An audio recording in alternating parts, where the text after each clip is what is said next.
but there's always going to be these competitive equilibrium problems. You know who knows more about this than I do is actually Andrew Weaver has just called in. It says here, I'm hoping this is him. Hey, Andrew Weaver, is that you?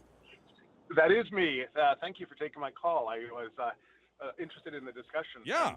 But one of the things that I wanted to add, because often this is lost, people miss the economic advantage of going to do things like an EV.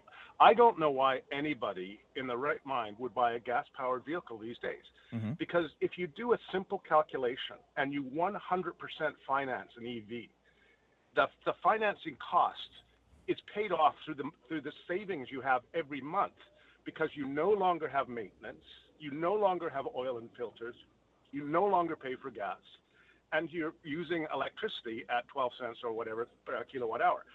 The cost savings are remarkable. I'm on my third EV now, and on top of that too, the economic advantage of reducing emissions is huge. For example, Canada allows a $40,000 interest-free loan for 10 years. If somebody takes that $40,000 interest-free and buys solar panels and a heat pump, as I did, BC Hydro is now paying me money every month. So what I've been able to do is take an interest-free loan from Canada, and I'm now getting a check they pay you once a year, from BC Hydro. I don't pay for electricity anymore. So I have free car, I have free electricity, I have a battery system coming. That means that I will be avoid of power outages, and I'm saving money. So I just don't understand this fixation on we need gas powers, because there's a reason why the world is moving EVs. It makes economic sense, but there's resistance to it from the status quo, because of course dealers don't want to sell you an EV, because you drive off the lot and you never go back and they don't see you again for any servicing. So it's to their advantage to ensure you come in for servicing. And then there's those who will say we don't have electricity to meet the EV demand. That's also false. BC Hydro is a net importer in recent years of electricity, not because we're not producing enough, but because they play arbitrage on the border with California solar. And they're able to get negative pricing at times, very cheap mid-peak day solar, and they buy it at next to nothing, and they can sell back into the grid our hydro, which can stabilize that load. Yeah. So we're always scared about stuff, but in fact, it makes economic sense to reduce emissions. And I don't know why people aren't embracing it. That's my frustration with this whole narrative that I've been hearing. Do we really have this scale? You're right. If individuals can, if you get the financing, you get the loans, you get the government incentives, and you have the ability to have that capital outlay, you absolutely can have a positive economic cash flow from this. You've done it. Others can do it. Do we have the scale for that, though? Like if 1 million Canadians all decided they were going to call up the solar installer guy today, what would the waiting list be like? And how fast can we spin that up?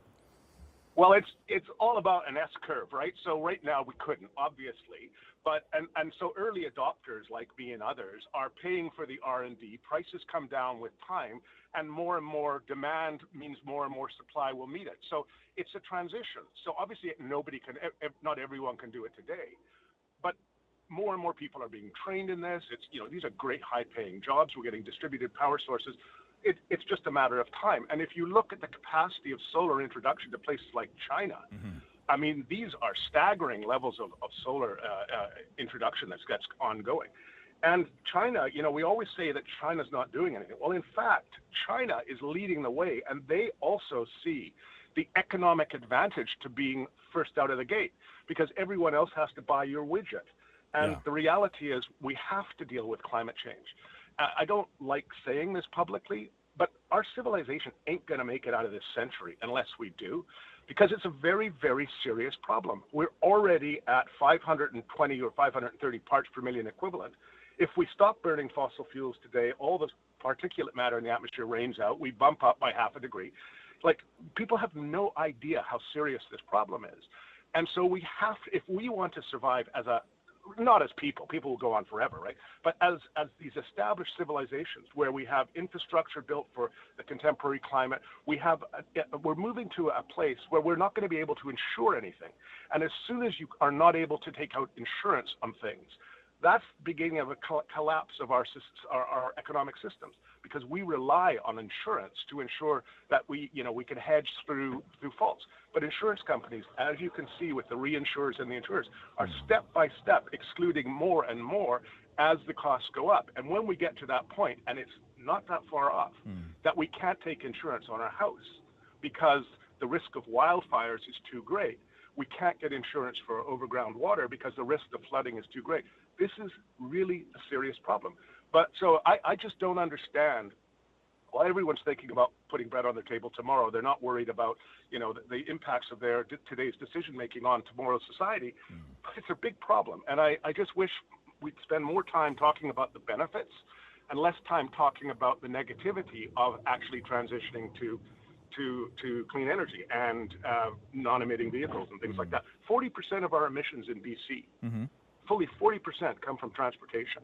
We can make a huge difference in BC, and we save money as we do it.